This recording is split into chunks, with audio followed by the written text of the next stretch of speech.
Assalamualaikum warahmatullahi wabarakatuh. Kami dari kelompok 13 Manajemen Sumber Daya Insani yang beranggotakan Zulkarnain, Dea Ayunda, Al-Ghifari, dan saya sendiri Eka Nur Asia. Kami akan mempresentasikan hasil kerja kelompok kami yang berjudul Pemeliharaan Hubungan Kerja. Pertama-tama saya akan membahas tentang hubungan kerja. Apa sih hubungan kerja itu? Hubungan kerja merupakan hubungan antar pengusaha dan pekerja atau buruh atau karyawan yang berdasarkan dengan perjanjian yang nyata atau konkret. Dalam hubungan kerja ini tidak terlepas dengan adanya manusia, karena manusia merupakan unsur paling penting dalam proses organisasi atau proses kerja.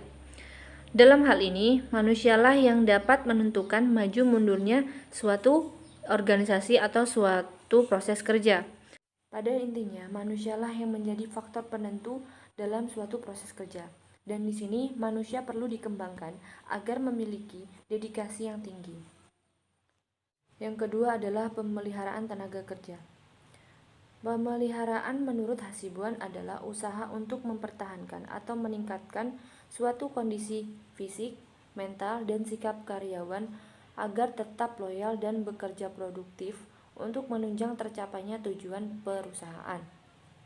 Pemeliharaan yang baik dilakukan dengan pedoman kesejahteraan yang berdasarkan kebutuhan sebagian besar karyawan, serta berpedoman kepada internal dan eksternal konsistensi. Suatu pemeliharaan karyawan harus mendapatkan perhatian yang sungguh-sungguh dari manajer. Kenapa? Karena pemeliharaan yang sungguh-sungguh jika diperhatikan maka akan meningkatkan semangat bagi setiap karyawan. Jika tidak, maka loyalitas semangat kerja mereka akan menurun. Berdasarkan ketentuan umum Pasal Undang-Undang Tenaga Kerja Tahun 2003 Nomor 17, pengertian serikat kerja adalah suatu organisasi yang dibentuk dari, oleh, dan pekerja, baik di perusahaan maupun di luar perusahaan, yang bersifat bebas, terbuka, mandiri, demokratis, dan bertanggung jawab guna memperjuangkan, membela, serta melindungi hak dan kepentingan pekerja, serta meningkatkan kesejahteraan pekerja dan keluarganya. Assalamualaikum warahmatullahi wabarakatuh. Perkenalkan, saya Dea Ayunda.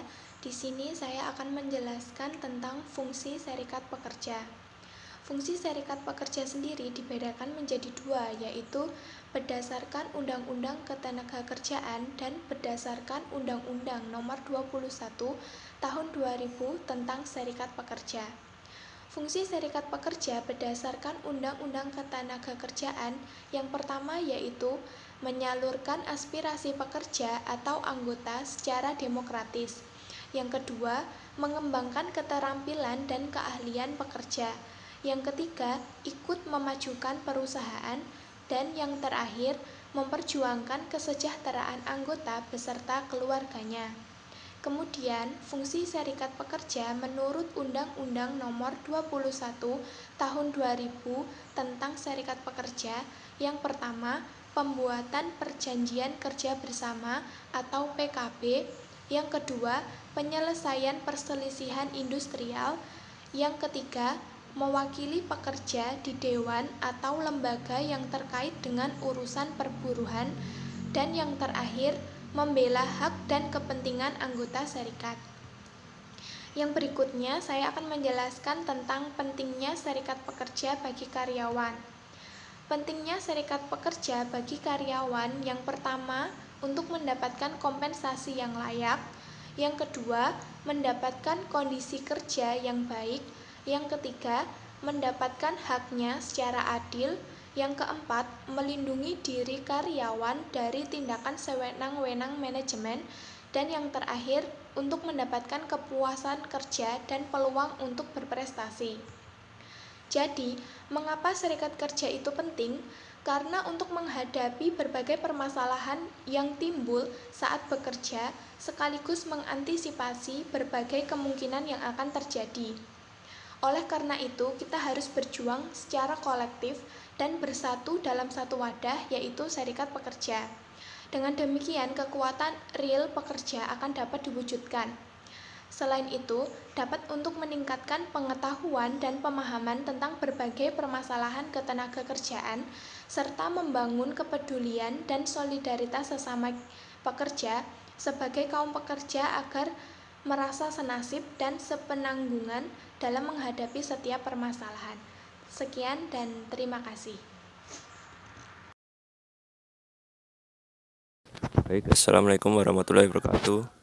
Di sini saya akan meneruskan materinya tentang tantangan dalam hubungan kerja. Yang pertama yaitu rendahnya pengetahuan antar anggota dan pemimpin serikat pekerja yang dipilih. Pemimpin serikat kerja harus terlatih, terampil, dan dalam mengatur organisasinya secara efektif, profesional, dan efisien. Dengan kemampuan tersebut memungkinkan mereka untuk lebih percaya diri dan cerdas membawa setiap keluh kesah anggota serikat pekerja tersebut untuk penyelesaian masalah menjadi efektif. Yang kedua, pemimpin serikat kerja yang dikontrol atau dimanipulasi oleh manajemen. Nah, ini adalah suatu penyakit dalam perusahaan di mana mereka menjual anggotanya sebagai suatu komoditi. Hal tersebut adalah salah satu tujuan untuk menaklukkan keberadaan serikat pekerja. Yang ketiga, rendahnya kerjasama dan komunikasi manajemen atau pengusaha. Permasalahan pekerja tidak akan terselesaikan bila manajemen menolak bekerja dengan serikat pekerja. Kita harus selalu mengingat bahwa hubungan serikat pekerja dengan manajemen adalah hubungan jangka panjang. Yang keempat, mudahnya pekerja asing masuk ke NKRI. Nah, di era globalisasi seperti ini memungkinkan para pekerja asing untuk dengan mudah masuk ke wilayah NKRI dan mengharuskan para pekerja lokal berkompetisi untuk merebut pasar tersebut. Hal tersebut juga memungkinkan mereka akan tersingkir di lapangan pekerjaan. Yang kelima, pemerintah menganggap bahwa serikat pekerja adalah pergerakan anti pemerintah. Sikap pemerintah yang terlalu memihak pemilik kepentingan, dalam hal ini manajemen atau pengusaha, memungkinkan mereka untuk tidak lagi bersikap sebagai regulator pada setiap perselisihan perburuan. Selanjutnya, slide berikutnya, salah satu jalan keluar dalam menghadapi tantangan dalam hubungan kerja yaitu dengan saling berkomunikasi dengan karyawan, memberikan bimbingan kepada karyawan, dan bersikap disiplin. Karena kita harus berpedoman selalu mengingat bahwa hubungan serikat pekerja dengan manajemen adalah hubungan jangka panjang. Jika tidak bisa menjaganya, maka para pekerja akan kurang termotivasi dalam bekerja sehingga tujuan perusahaan sulit tercapai.